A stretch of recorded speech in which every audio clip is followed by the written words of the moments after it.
शादी, हनीमून और पति का मर्डर। इंदौर की सोनम और राजा रघुवंशी केस अब पूरी तरीके से पलट गया है।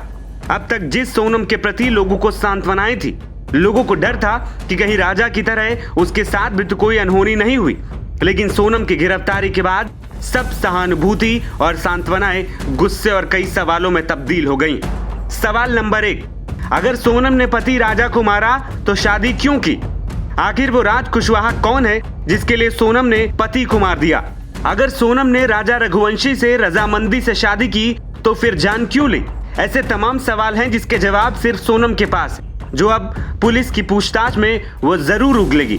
लेकिन इस बीच मृतक राजा रघुवंशी के भाई और मां के बयान परत दर परत मामले को और गहरा कर रहे हैं। सबसे पहले आपको बताएं कि आखिर दोनों ने क्या कहा। उससे पहले ये जानते हैं कि आखिर ये राज कुशवाहा कौन है जिसके लिए सोनम ने पति की सुपारी दे डाली। दरअसल राज कुशवाहा कोई और नहीं बल्कि सोनम के यहाँ काम करने वाला एक कर्मचारी था। सोनम का उसके घर आना जाना रहता था।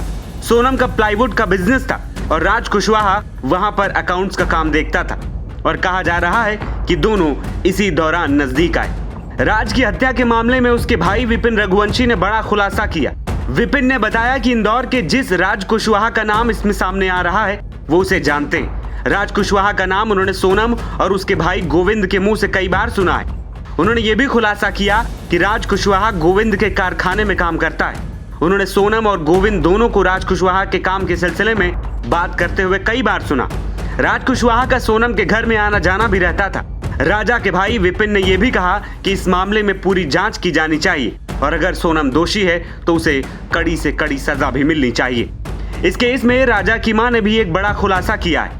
उनका कहना है कि शादी के बाद बहू की विदाई का मुहूर्त 5 जून का निकाला गया था। इस पर घर में सब तरफ से खुशी का माहौल था। हमें तो हनीमून पर जाने को लेकर कोई जानकारी ही नहीं मिली। राजा को भी इसके बारे में कुछ नहीं पता था। हम तो ये सोच रहे थे कि जेठ का महीना चल रहा है, 5 जून को अमावस के बाद सोनम की विदाई, ऐसे में सभी लोग व्यस्त हैं तो घर से बाहर कैसे जा सकते हैं। हमको तो इसको लेकर गलत ख्याल आया ही नहीं था। तो वहीं राजा के पिता का भी कहना है कि दोनों की शादी रजामंदी से हुई थी, दोनों पर कोई दबाव नहीं था। बता दें कि सोनम और राजा की 11 मई को ही शादी हुई थी और उसने राज के साथ मिलकर अपने पति को मारने की साजिश रच डाली। राज ने इस दौरान दोस्त विशाल सिंह, आनंद कुर्मी, आकाश राजपूत को तैयार किया और प्लान के मुताबिक गुवाहाटी भेजा और वहीं पर सोनम की मौजूदगी में राजा रघुवंशी की जान ले ली गई। फिलहाल पुलिस इस मामले में तथ्यों की जांच कर रही है और हर दावे की पड़ताल कर रही है ताकि पूरे मामले की सच्चाई का खुलासा किया जा सके। एनबीटी ऑनलाइन की रिपोर्ट।